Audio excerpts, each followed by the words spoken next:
Hi everyone, Evette Rose here, and guys, welcome to Men in Business Summit, a much long overdue summit that is really going to be helping you guys here to tap into your absolute power in business. And what other better way to start this powerful summit here with our special guest speaker, Dr. Joe Vitale.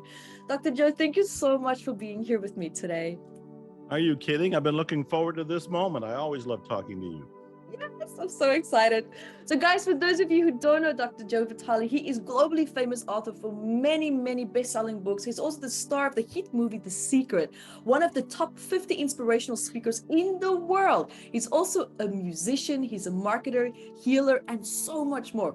And also who now has a brand new TV show called Zero Limits Living. And it airs every Friday on Apple TV, Amazon Fire, on Roku, and also YouTube, and also Lux TV app.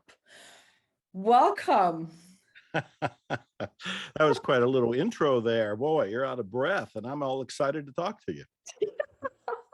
But that's how amazing you are. That you don't come in small shapes and forms and energy. Like your energy is so big. It's as big as everything that you have accomplished in your life. It's absolutely tremendous. And I have to congratulate you on this amazing new TV show that you just launched. That's fantastic.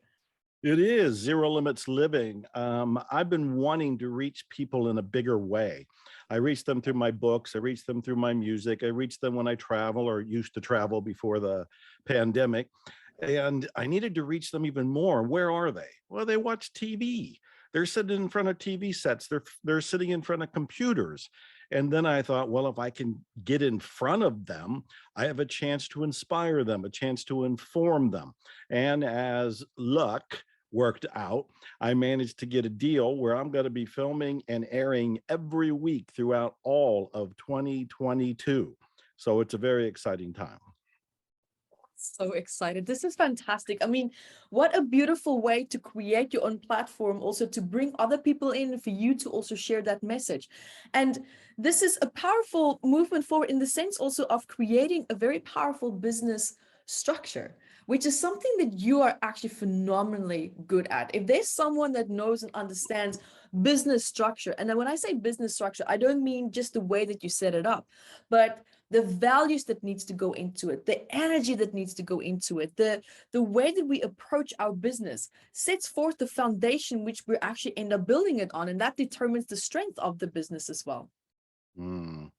Well, you are absolutely correct. It's interesting when you talk about that because I don't really feel like I'm a systems person, and I don't really feel like I'm a guy who does strategies. What I really am, and this is where the energy comes from that you were referring to, is a guy who follows his passion. I follow my passion, and that's the fire that people feel.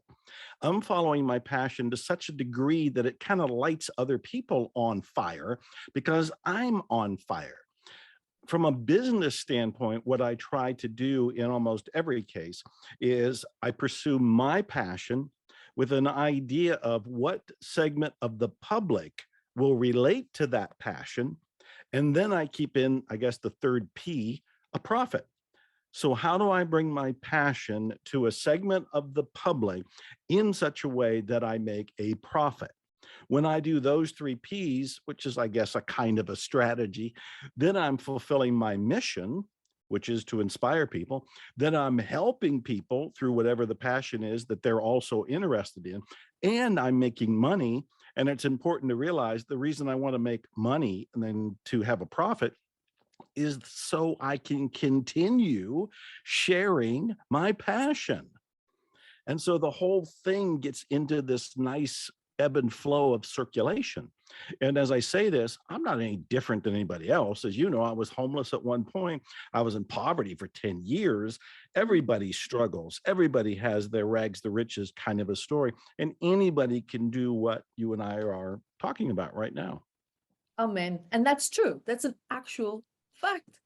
Now, what I want to hear from you, actually, I just want to backtrack there for a second. You said that you were homeless and you had a really hard time for almost more than 10 years. How did you break that cycle? How did you move from being there to what you're doing now, what was that first step or aha moment or decision? What was that intervention that helped you to make the switch? Because a lot of us, when we get stuck in a cycle, we sometimes get stuck in these self-fulfilling prophecies like, I can't do this, I will never be successful, I will never be abundant. And of course, that becomes our reality. And what I notice when people get stuck in these loops, to break these cycles is really hard, because there's no space for even any form of motivation or inspiration to even come in. How did you start to break that cycle? I started by reading books. Now, it's kind of ironic and kind of wonderful that when I was homeless, I lived in the Dallas Public Library. And it's kind of ironic is because I love books, and here I am surrounded by books, all free, and I can stay there and read them all day long. But it was also kind of sad because I had no room outside of the public library. But I made use of my time.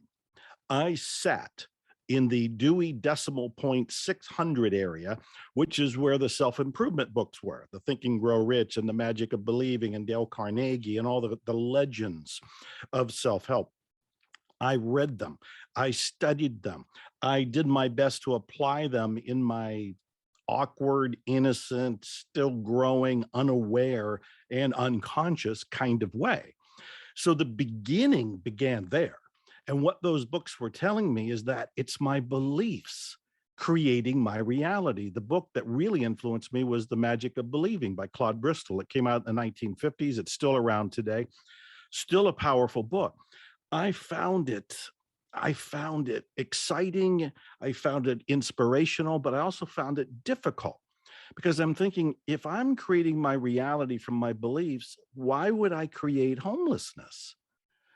But that opened me to the idea that maybe I am creating my reality and I don't fully understand how. So to answer your question, that was the opening. It wasn't a breakthrough. I was doing this before the internet, before coaching, before I had anybody in my life to help me. And there was nobody around to believe in me. I mean, I was homeless. There's no car, there's no anything outside of the books. And so as I'm reading these books and I'm applying them to myself, I did have an aha moment.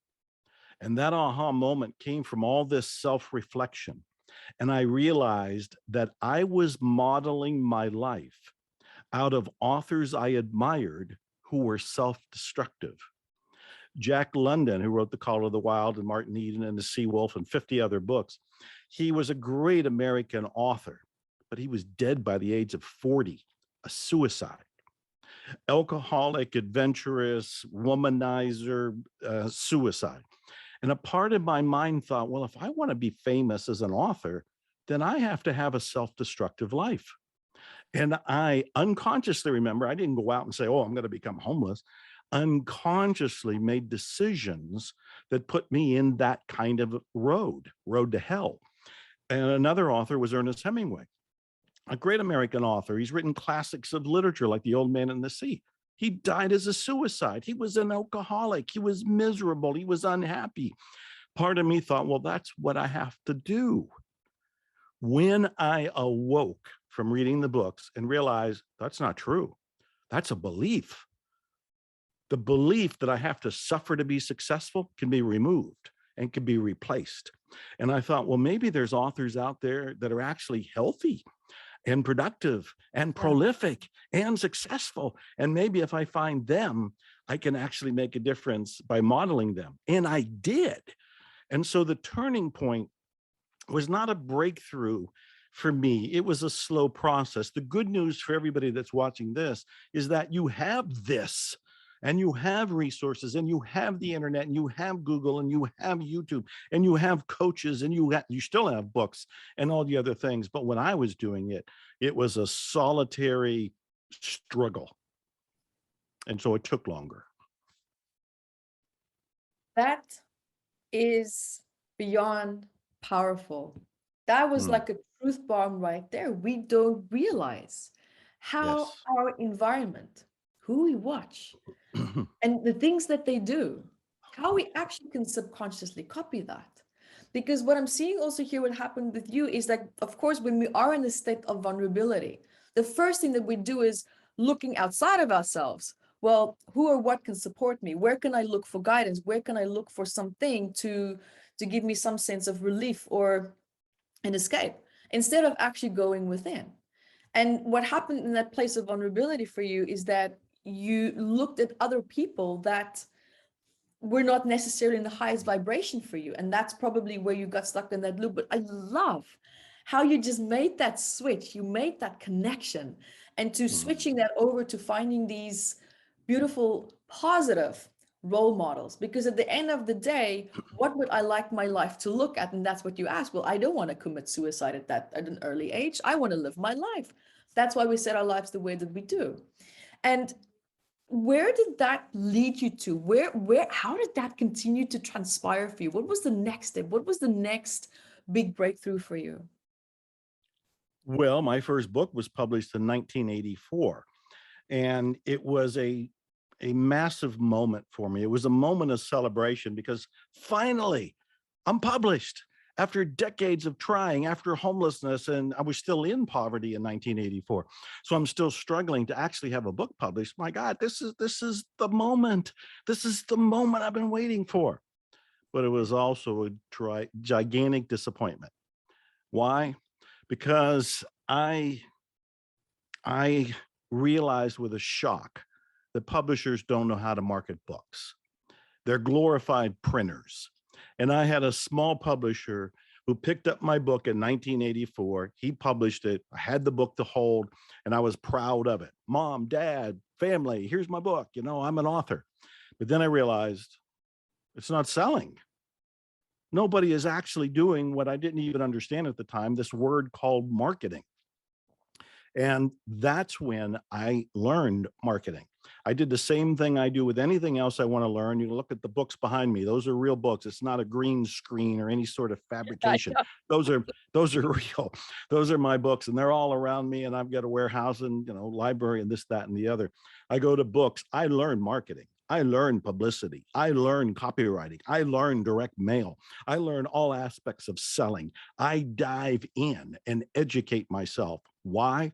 Because I was my first client. And I applied all of that knowledge to that first book. And I have a letter from my publisher saying I sold more copies of my book than anybody else, including the publisher. Why? Well, first, passion. I believed in my book.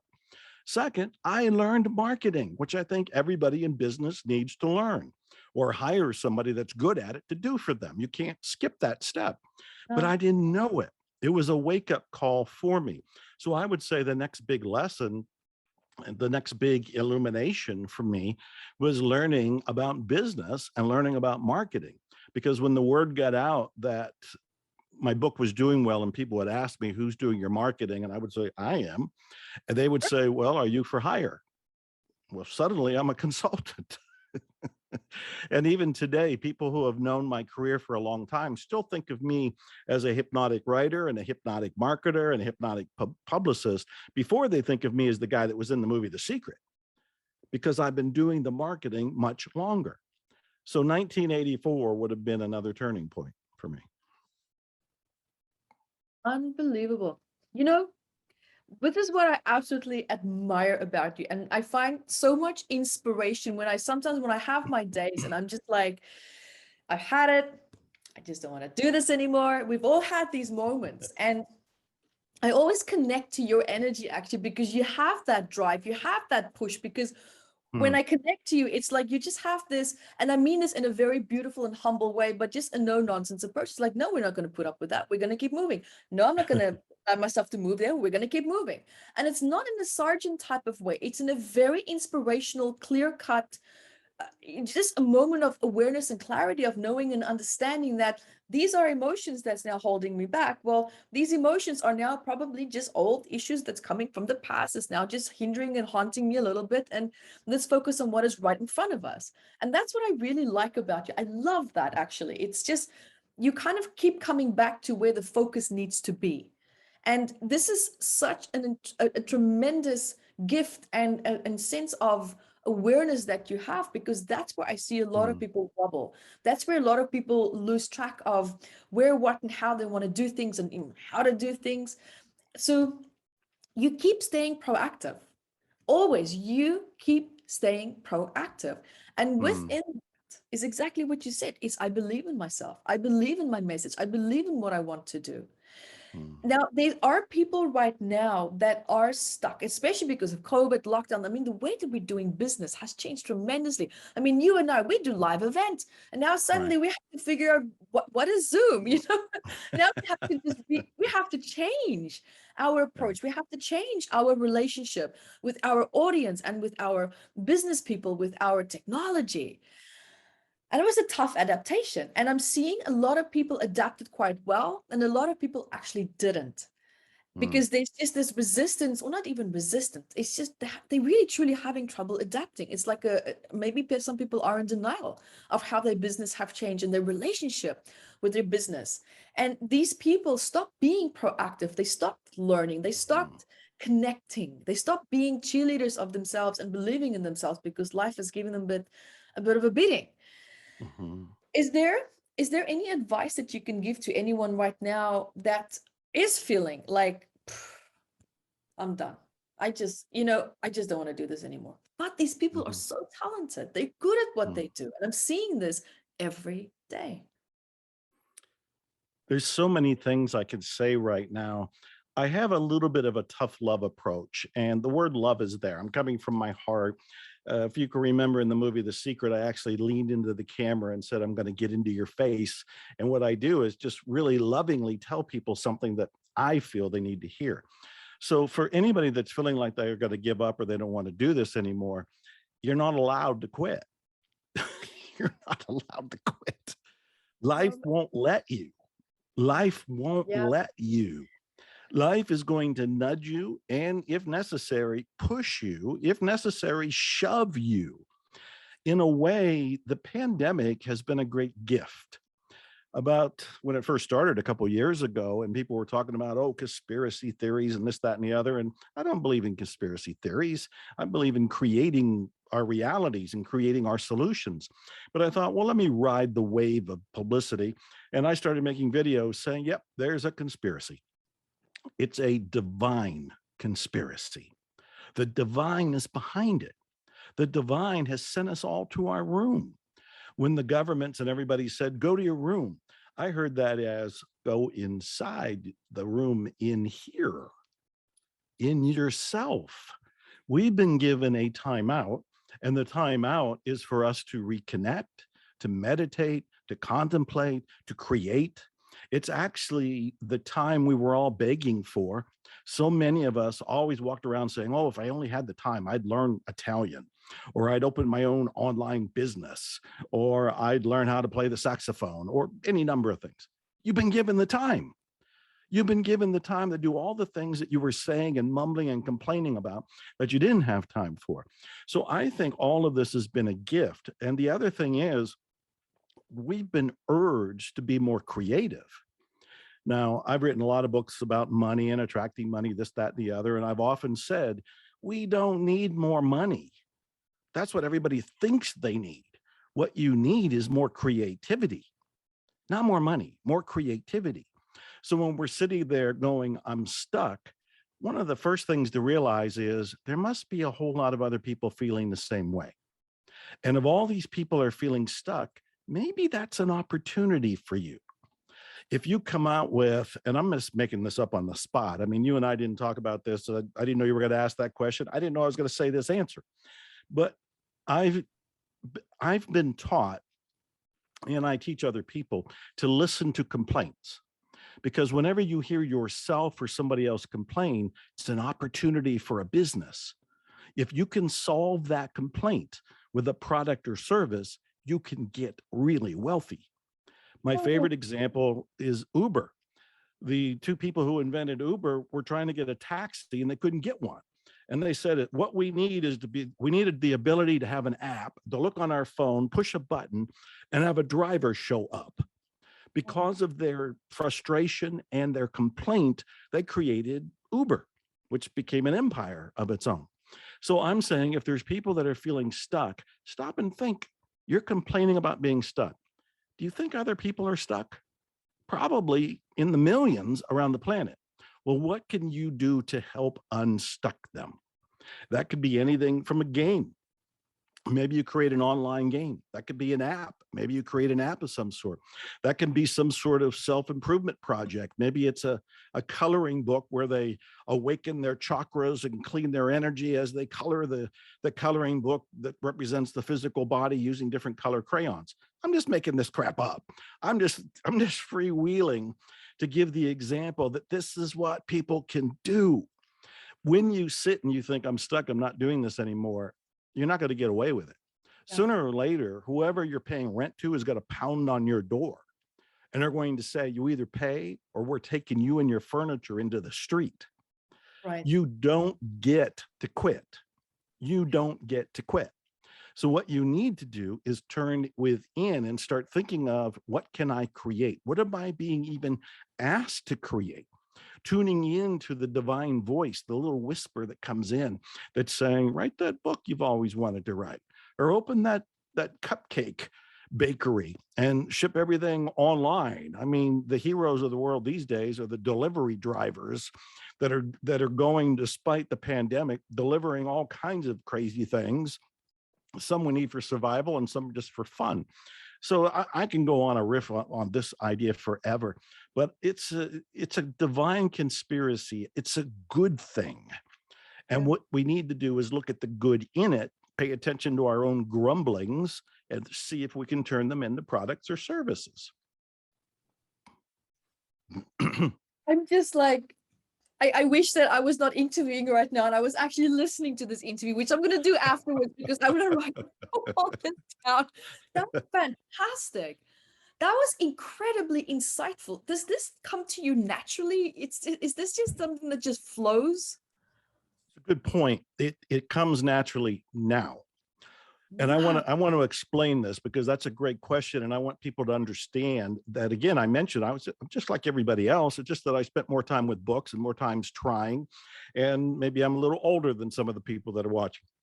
But whenever I wanted to learn something, when I went to go learn marketing, I did not know marketing. I couldn't give you the definition of it. When I was hearing about entrepreneurship, I didn't know what an entrepreneur was. So I read the books, which educated me. And then I used to admire how different people thought. I would think, how did they come up with that marketing idea? How did they come up with that product? Where in the world did they get that bizarre business and it's making millions of dollars? And I would keep reading the stories of how they did it, just like the Uber story I just told you. And as I read it, my mind started to pick up on the rhythm of receiving ideas, acting on ideas, thinking differently, taking action, being persistent. But the stories were teaching me a new way of thinking. And that's available to everybody. There are books of nothing but stories of successful businesses. You go and read those, not just my books, go and read all the other books that are out there, the ones that you're drawn to. And you'll begin to, at first you'll be curious and then you'll be wondering, but then you'll start to think like them. You'll start to imagine that you'll walk into a business or you'll hear about a business and you'll go, why don't they try this?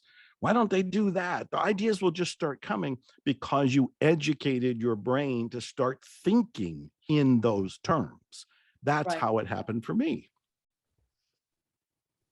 That's incredible. I just, and what I'm also seeing here, that you put in the work.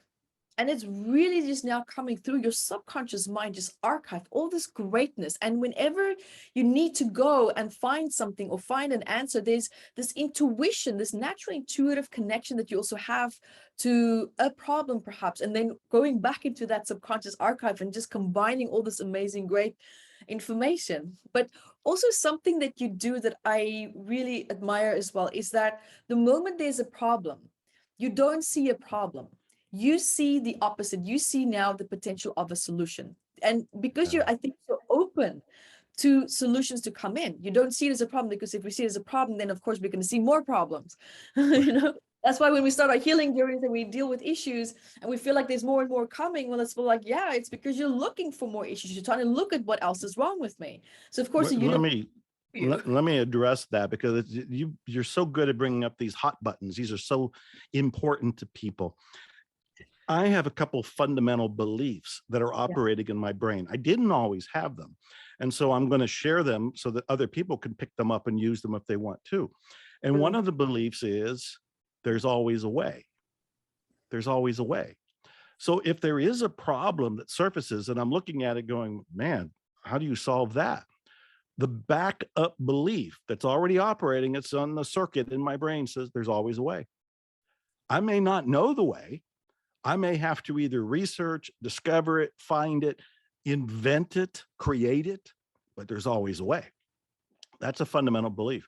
Another belief is anything is possible. In fact, it's title one of my books, Anything is Possible. And I mean that literally. I mean it literally. I think that every limitation that we state, whether we bring in science or we just bring in our own stories about why it's a limitation, is a mental construct we agreed to. And as soon as we realize it's a mental construct and we can question it, we can dislodge that belief. So I don't really think we have any limitations. I really feel like they're all kind of make believe, they're kind of plastic. Yeah, they sure look real, but enough quantum physics and scientists and everybody are coming back talking about invisible energy fields. And you can go into a very sci-fi way of looking at the world.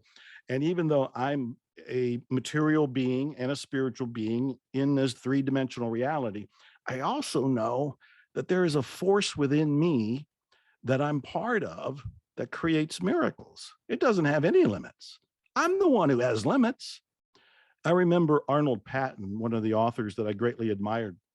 He had this quote. He says, "You don't create abundance. You create limitations." Oh, when I thought, yeah, think about this. We don't create abundance. Yeah, we don't create abundance. We create limitations, which means abundance is here. If we don't see it, if we don't experience it, it's because we have a belief system, consciously, subconsciously, wherever it happens to be, that's operating, causing us to look through filters. We look through the filters and we don't see reality. We see our version of a limited reality. But if we back up, and this is where all the inner work starts coming, you know, a show like this, and you give people all this information and all the other guests that you're going to bring on, and little statements like the one from Arnold Patton can cause a awakening. Yeah. We start to realize, wait a minute, if it's all make-believe in a way, and it's all driven by beliefs in a way, maybe if I change my beliefs, I'll get a different reality. And so all of this is in that whole exciting, passionate. I mean, think about that. It blows the lid off your brain when you start thinking about what you can create. Then things like a pandemic, COVID, or anything else that can go on in the world is an outer event that you can be immune from because you're working from the inside of you. You can actually create a reality that can profit from it or has nothing to do with it, depending on your inclination. So this is incredibly exciting stuff.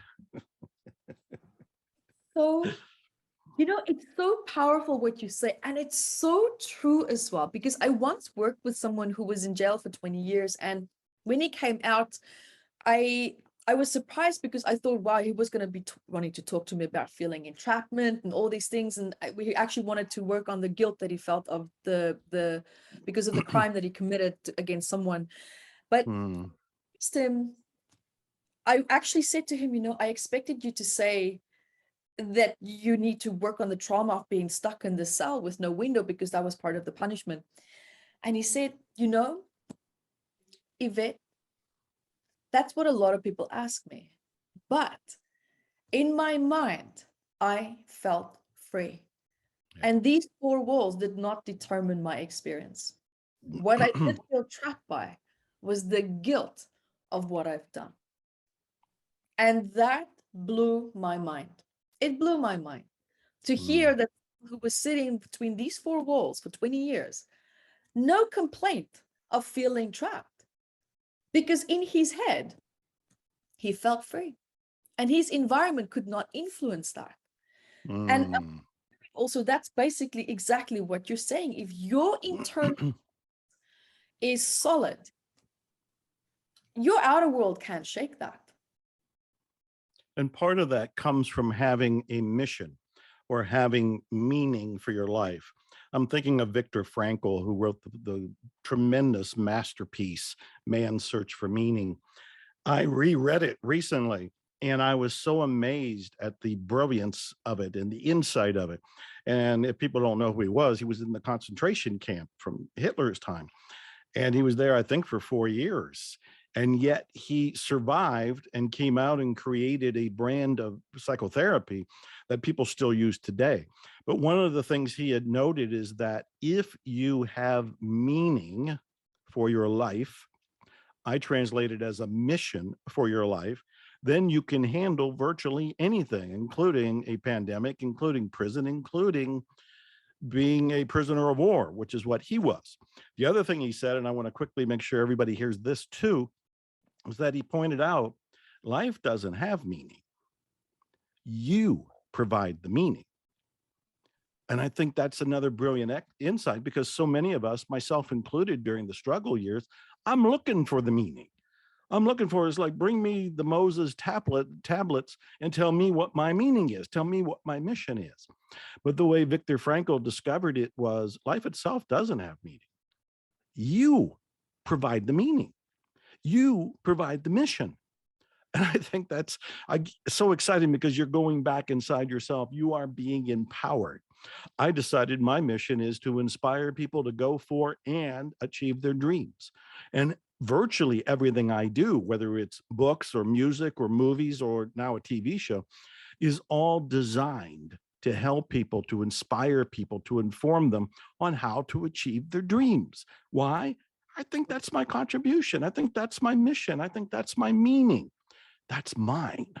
Somebody else could be, I remember seeing a plumber in Chicago, and he had come to the hotel room I was in, and he just seemed to be the happiest man in the world, at least the happiest plumber I ever met. And as I talked to him, I realized he decided this was his mission. This was his calling. This is his life purpose. He's got to fix the toilet. And thank goodness, because we all need that. I wasn't going to fix the toilet. That wasn't my mission. So everybody has it. Everybody can create it, and we can choose it. You know, you're so right when you say that, because the other day when I was just thinking about purpose and life purpose, I realized that wherever there's a need, there's a purpose waiting to be fulfilled. There's so many purposes out there that needs to be fulfilled. It's more a question of which one would you like? You are spoiled for choice. People who say, I don't have a purpose, I'm like, well, this whole world is in a crisis. Everything's a need for everything. There's a purpose for everything. You are absolutely correct. When you were talking about problems a little bit ago, it occurred to me, and I forgot to say it at the time, but it's coming back to me, so I want to take the time to say it. I met a young man in Thailand on my first trip there a few years ago, and he was 35 years old at the time. 15 years earlier, when he was 20 years old, he was homeless in Thailand. He was sleeping on the beach. He was broke. He was starving. He was hopeless. He called a friend of his and asked for help. And the friend said, I'm not going to send you any money, which astonished me. I would have sent something, but he sent him a book. And he sent him The Secret, the book version of the movie, The Secret. And my friend in Thailand was mad. He's starving. He doesn't want a book. He certainly doesn't want to read some woo-woo book. But he decides, well, if that's the only thing his friend gave, maybe it's useful. Maybe there's something to it. So he starts reading it, and he doesn't believe anything in it. He starts thinking, I'm going to prove this book wrong. I'm going to prove the book wrong. And he starts to practice visualization and manifestation, creating your own reality on little things, which ironically is the best way to practice. And he manifested a cup of coffee. Then he manifested dinner. Then he manifested a part-time job. Long story short, 15 years later, he's picking me up at the airport because he's putting on his first self-help seminar, and he is a billionaire. Not a millionaire, not a multi-millionaire, a billionaire with a B. He is the largest real estate developer in southern Thailand. And he did this by practicing all the principles you and I teach, all the ones I write about, all the ones that are in the movie. And I helped him write his book, Homeless to Billionaire, which is well worth reading.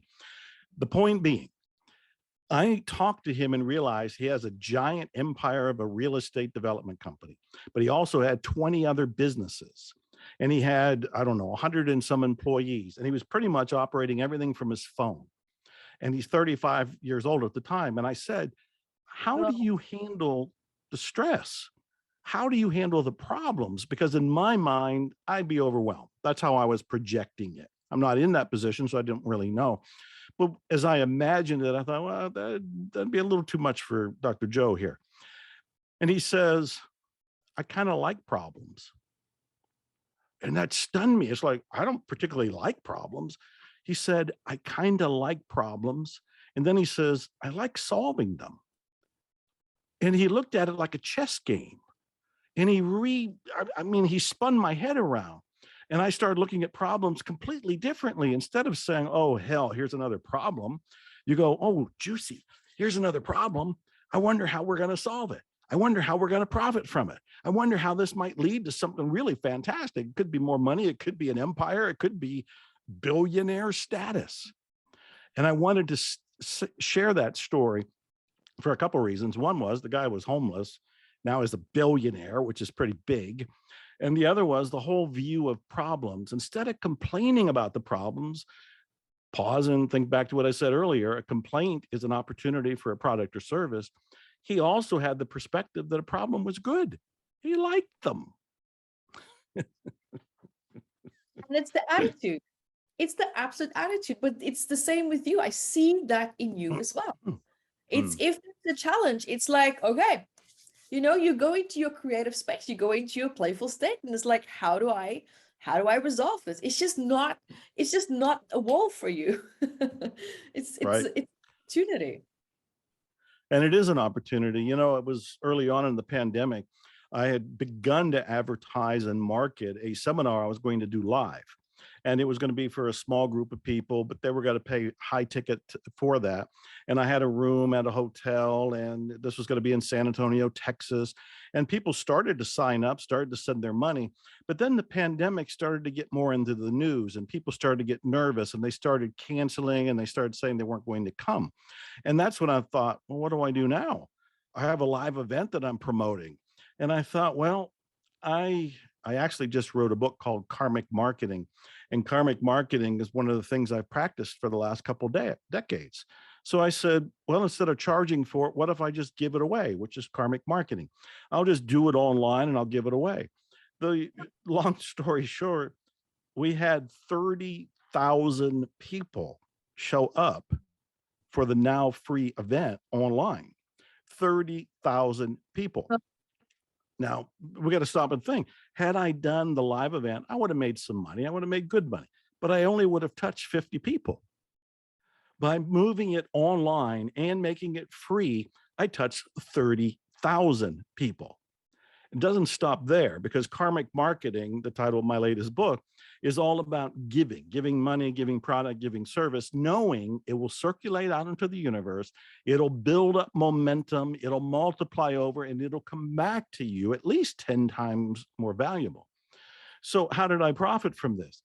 When I then, after the 30,000 people went to the event, offered them something to buy a week or two later, they bought. They bought because they felt a little indebted. They bought because they already knew who I was. And the rule in psychology and selling is people buy from people they know, they like, and they respect. Well, they got to know me, and I guess they liked me, and I guess they respected me, because when I offered something, they bought. So all of this is about we adapt, we get creative, we get persistent, and we have to have a lot of trust in this too. A lot of faith in ourselves, faith in life, faith in what I call the great something that's behind it all. I don't know what that is. I'll just call it the great something. Joseph Campbell called it the great mystery. And all of these elements is what helps us survive and prosper. But also with you have people can see that you love what you do. How can that not be infectious? People love you for love the experience that you give them, and they want more of that because they get value out of that. They learn from that. And it's like your energy is so big that it kind of like rubs against people and it just inspires them. It's like we want a little bit more of that. We want to, wow, I feel powerful. I feel that I can, because at the end of the day, and then here we go Mm, back to models. Your role model is what lifts you up to that potential of where they are at. And that's why mm, inspiration, because they create that portal for us to energetically tap into and to invite ourselves into that frequency and becoming a match at the end of the day if we continue to practice that over and over again. And that is what mhm. people love about you. And I can see that. And that's what people want more of. They want that programming, they want that positive influence because you've done the work and they can see where it's going to lead them. The other thing I want to say, well, first of all, thank you for all of that. That is all warm, loving, and a high compliment coming from you. So thank you. The thing that I want everybody to get is that I'm still working on myself. I don't want people to think that, oh, Joe's arrived. And so Joe just kind of, shows up to do an interview and then goes to the liquor store and sleeps in front of the TV. I don't do any of that. I am still working on myself. I still read self-help books. I still attend events. I still online events these days. I still listen to the audios. I meditate every day. I do practice on gratitude every day. I do Ho'oponopono, which you and I have talked about in other places, which is the Hawaiian healing method based on I love you, I'm sorry, please forgive me, thank you. I do it, and I do lots of other things every day. And I still have bumps in the road, things that disappoint me, things that surprise me, things that throw me for a loop. And so I have to tap dance. I have to backpedal sometimes, but I'm always looking inside myself going, okay, what's in me that needs to be neutralized? What's in me that needs to be erased? What's in me that needs to be replaced? I'm not done. My birthday's around the corner. I'm going to be 68 years old, but I feel like I'm 35 in some ways and 12 in other ways. So I'm still growing. I'm still learning. And I want people to hear that because I don't think self-development is a place where you stop. It is self-development that goes on forever because there's so much more to learn, so much more to do, so much more to discover, so much more to create. And I'm still creating. And that you definitely are. And you're creating greatness, and that's what people want more of. But while we also are on that journey, Dr. Joe, of creating this beautiful greatness, there's always these fears of failure. How can we Yeah. become more bulletproof against this fear of failure or failure? How can we address that? Yeah, there's at least two levels to looking at failure. The first one is to stop calling it failure. And that is, it's not failure, it's feedback. What it means is you tried something and it didn't go the way you imagined it, but it did go somehow. And however it evolved, whatever the result was, look at it because it could be really useful information. When I promoted that event in San Antonio that I said was the live event and I was going to get 50 people there, and then suddenly the pandemic was pulling people back because they were falling into fear themselves, I could have fallen into fear and I could have said that was a failure. But instead I said, no, the feedback is they don't want to go to a live event. So with that feedback, what do? Okay, how about a live virtual event? Well, that worked. And so instead of looking at failure as some sort of bad thing, to look at it as feedback, it's information. If you look at it as information, now you neutralize the whole thing and you can better understand it and you can better use it. Now, having said that, I also want to point out that, I learned quite a bit from the Stoics in the last couple of years. I was studying Marcus Aurelius, and Seneca has become my friend, and Epictetus, and the whole gang from thousands of years ago. And it wasn't just the pandemic. As you know, I went through a divorce that became a persecution of my life and business, and it was very ugly to a person that I innocently was in a gladiator battlefield of blood with this. And during that time, my father died, my best friend died. Um, Of course, COVID came in and reshaped my entire business because I was traveling all over the world and getting paid good money, and suddenly we're parked. We can't do that. Then I also went into a new relationship, moved into an apartment after living in an estate, moved into an apartment with her. She develops neuro Lyme disease, and I'm pretty much her caretaker during this time, during a time where I need my own care because of the death and the grief and the divorce and the persecution and COVID. So again, I'm working on myself. I'm reaching out to help. I am praying, I am cleaning, I'm clearing, but also we're reading the Stoics. And one of the things that the Stoics pointed out is life, they would call it fortune, will sometimes throw you a curveball. And so failure can be looked at as something to be expected, not something to be bad or to be considered bad, but to consider that there's going to be days when you get up and it won't have a sale. There'll be days when you get up and it's going to be raining out. There'll be days you get up and you will have lots of sales and you'll feel like you won the lottery, that you're on a lucky streak. And days you'll get up and the sun will be shining. You have to become immune to what the outer world is doing. Because as the Stoics say, it's got to keep tossing grenades every now and then, just to surprise you, just to see if you're on your toes. But if you know that that could happen, it's easier to handle. Let me give you a quick story that I think illustrates all of this. I've been mentioning my music, but I'm a young musician. I've only been making music for a few years. But during that time, I produced 15 albums, but I was not performing on stage. And my band, they're famous. My drummer is in the Rock and Roll Hall of Fame. These guys work with big bands like Led Zeppelin, Robert Plant, Neil Young, Joe Walsh. I mean, these guys are the greatest.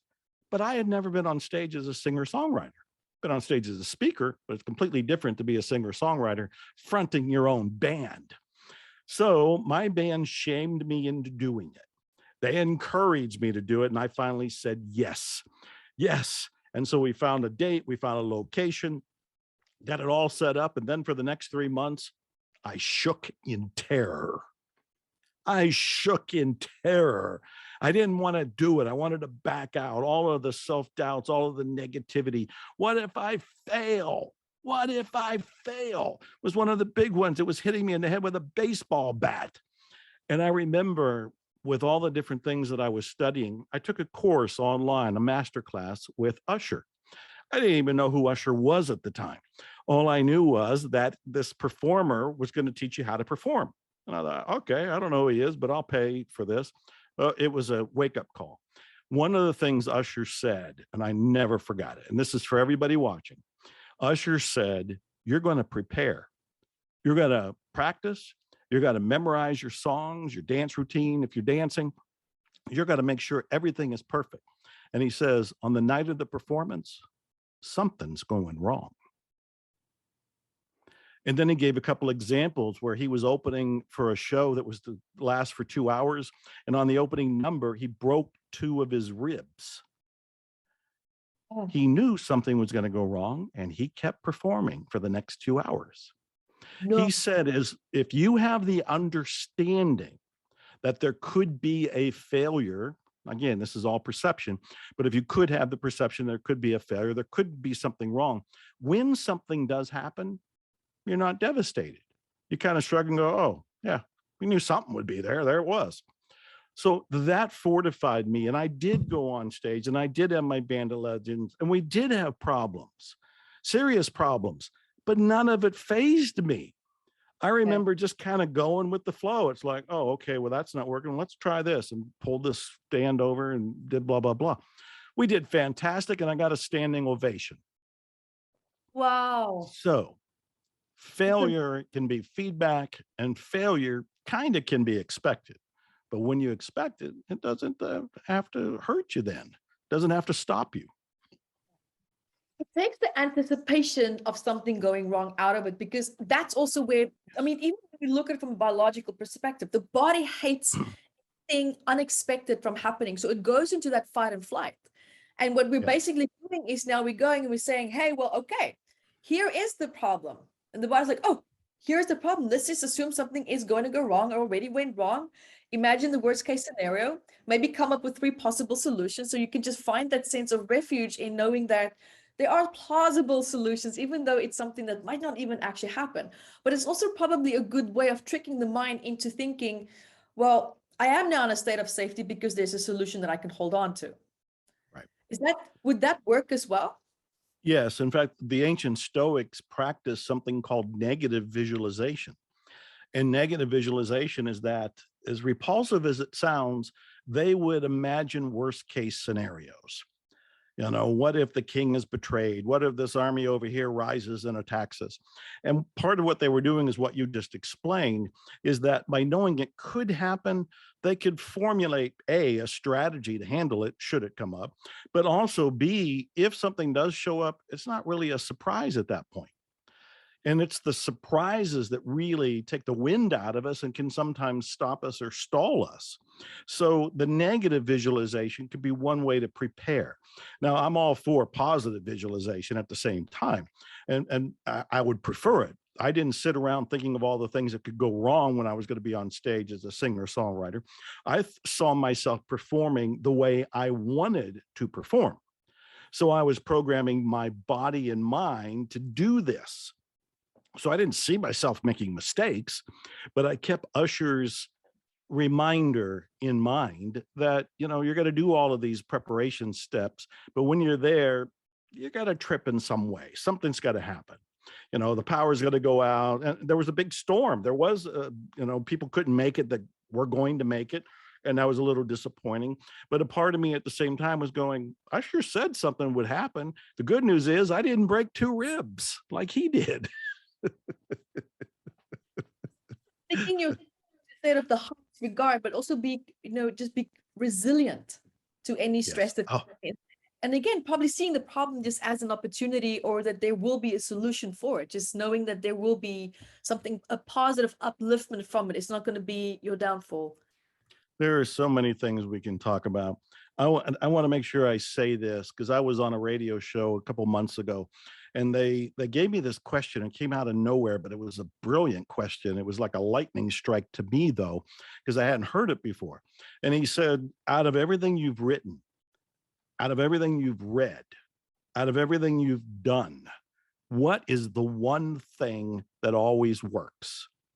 What's the one thing that always works? And I thought, oh my God, that is such a good question. I need time to think. I want to think about this. What is the one thing? And I was in the hot seat, but then it came to me. There is one thing. And this one thing is better than luck. This one thing is better than money. This one thing is better than connections. This one thing is better than just about anything anybody else would say you need to be a success in business or anywhere else. What's that one thing? Persistence. Persistence. I got up every day and was writing when I was broke, when I was in poverty, when there was nobody around me to say, go for it, Joe. There was no encouragement. There was no internet. There was no coach. There was no mentor. I kept writing anyway. And even after the first book in 1984, which on one level was a massive disappointment, I kept writing. And my next book wasn't for 10 years. It wasn't until around 1995, but I kept writing. And then I started to crank out books. And today I've written over 80 books. No, it's incredible. Persistence, persistence, persistence. So there you go, guys. That was amazing. Dr. Joe, I cannot thank you enough for this amazing research that you've shared with us, your life experiences, your good moments, your bad moments, the ugly moments, but also the light that was at the end of the tunnel. And the summary that we're taking from this, I mean, so many things. I was actually going to watch this interview again myself because I feel like I want to be the student as well. One is, who is your role model?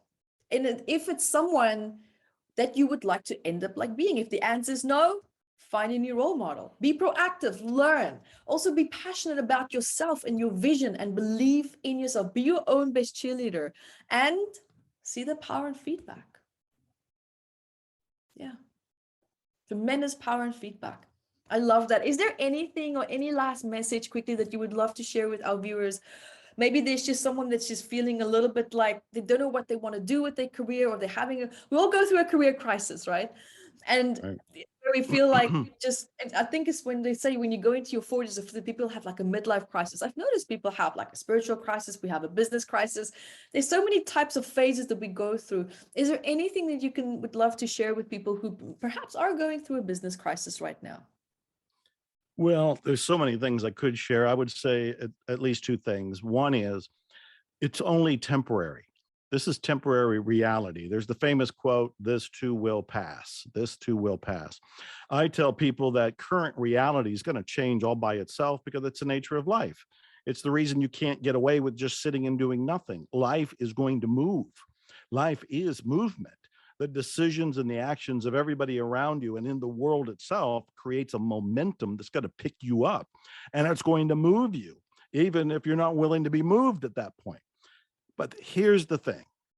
If you actually act with intention, with consciousness and awareness and persistence, not only can you change the temporary reality you're in, but you can accelerate your transformation and move into the thriving and the prospering and the healthy and the happy that you want right now.